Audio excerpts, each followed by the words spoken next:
నమస్కారం. ఘంటారావానికి స్వాగతం. ముందుగా ప్రధానాంశాలు. వర్షాలతో చనిపోయిన వారికి 5 లక్షల పరిహారం ప్రకటించిన సర్కారు. తక్షణ సాయం కింద జిల్లాకు 10 కోట్లు విడుదల.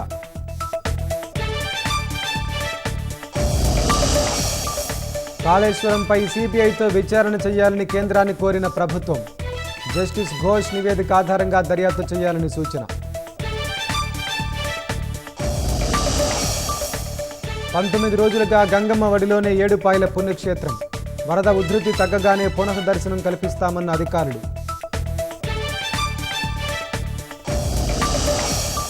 అల్పపీడన ప్రభావంతో రాష్ట్రంలో 2 రోజులు భారీ వర్షాలు. ఉత్తర తెలంగాణకు ఆరెంజ్ అలర్ట్ జారీ చేసిన వాతావరణ శాఖ.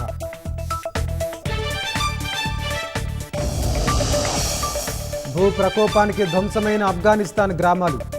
800కు చేరిన మృతులు. శిథిలాల కిందే వేలాదిగా పౌరులు.